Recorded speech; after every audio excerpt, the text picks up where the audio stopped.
বলি যে বুধ এমন একটা গ্রহ যে আমাদের বলুন বা যারা পড়াশোনার লাইফে রয়েছেন, বাচ্চা বা যারা কলেজ লাইফে পড়ছে, বুধ যদি উইক হয় না তাহলে মনে রাখা বলুন বা পড়াশোনা এগিয়ে নিয়ে যাওয়া বা নার্ভ যেটা আমরা বলি না স্ট্রং, প্রকৃতির সাথে লড়াই করার যে ক্ষমতা সেটা একদমই থাকে না। তো আমার মনে হয় যাদের মধ্যে এই ক্ষমতাটা থাকে না তারা নিজেকে অত্যন্ত উইকভাবে, এবং দেখবেন রেজাল্ট খারাপ হলে পরে মাস্টারমশাইরা মাঝে মধ্যেই বলবেন যে তোর বুদ্ধির জায়গাটা খুব খারাপ হয়ে গেছে। তো এই বুদ্ধির জায়গাটা কে দিচ্ছে? স্পেশালি এটা গেল প্রথম পার্ট। দ্বিতীয় পার্ট হচ্ছে ব্যবসার জায়গা। আমরা যখন বড় হই, ব্যবসার জগতে পা রাখি, তখন হয়তো ব্যবসাটা ডুবে যাচ্ছে, বারবার করে ডুবে যাচ্ছে।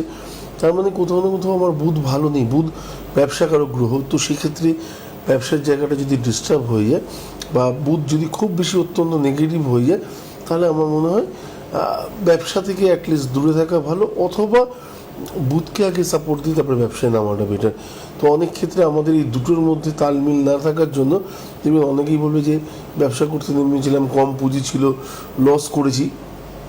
আলটিমেট ব্যাপারগুলো সেটা নয়। আলটিমেট হচ্ছে যে অনেকে খুব কম টাকা অথবা জিরো ব্যালেন্স নিয়ে নেমেও কিন্তু ভালো মুনাফা লাভ করতে পারেন, কিন্তু অনেক ক্ষেত্রে দেখা যায় যে ঠিক উল্টো, অনেক মুনাফা লাগানোর পরেও ব্যবসা ডুবে গেছে। তো স্পেশালি বুধকে যদি সাপোর্ট না দেওয়া যায় বা বুধকে যদি সঠিকভাবে না নিয়ে চলা যেতে পারে লাইফে, তাহলে আপনি যাই করুন না কেন, চাকরির জীবনেও যত বেশি চেষ্টা করুন না কেন, পলিটিক্সে যান, আপনার মঙ্গল খুব ভালো, পলিটিক্সে নিয়ে গেছে, নাম করেছে, সমস্ত কিছু করেছে, কিন্তু এলাকার কাউন্সিলর হওয়া পর্যন্ত সুযোগ হয়নি, ওয়ার্ড সভাপতি হয়ে আপনাকে দিন কাটাতে হয়েছে। তো আলটিমেটলি বুদ্ধি, মানুষ দেখেন যে কোন মানুষটার বুদ্ধি বিচক্ষণতা কতটা বেশি, সে সেই জায়গা থেকে। এইবার দেখা গেল যে আপনি এত বেশি কথা বলেন বা এত বেশি অত্যাধিক বেশি সত্যের সাথে যুক্ত হয়ে গেছেন, যে কারণে হয়তো পলিটিক্সে আপনাকে প্রেফার করেন না, কিন্তু জানে যে আপনাকে দিয়ে কাজ হতে পারে, তার জন্য আপনাকে রাখা হয়েছে।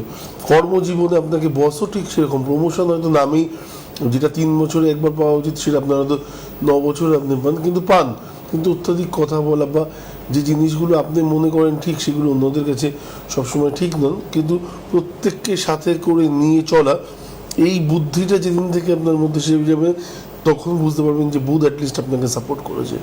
মানে আমি অন্তত এটা থেকে বুঝলাম যে বুদ্ধি কথাটাকে যদি এভাবে বিচার করি, মানে একটা ভালো শব্দ চয়ন, তা হচ্ছে বিচক্ষণতা, তাই তো? আর বুধ সেটা আমাদের মানে আমাদের বিচক্ষণতার সঙ্গে কিভাবে আমাদের পরিচালনা করতে হয় সেটাই শেখায়, ওতপ্রোতভাবে জড়িত।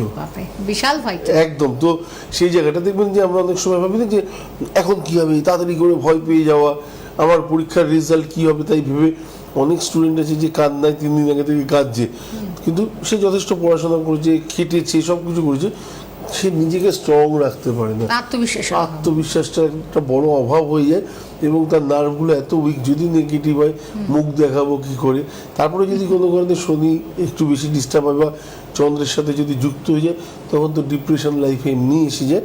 কিন্তু আমার মনে হয় যে বুধকে যদি একটু সাপোর্ট দেওয়া যায়, ছেলে মেয়ে দেখবেন আগেকার দিনে জ্যোতিষীদের একটা প্যাটার্ন ছিল, হ্যাঁ, যে কোনো বাচ্চা ছেলে বা বাচ্চা মেয়ে গেলে পরে আগেই একটা কি বলে মুক্ত, আর তার সাথে একটা পান্না দিয়ে দেওয়া, একদম কনফার্ম, মানে এর দুটো বললেই ছেলে মেয়ে পাস করে যাবে।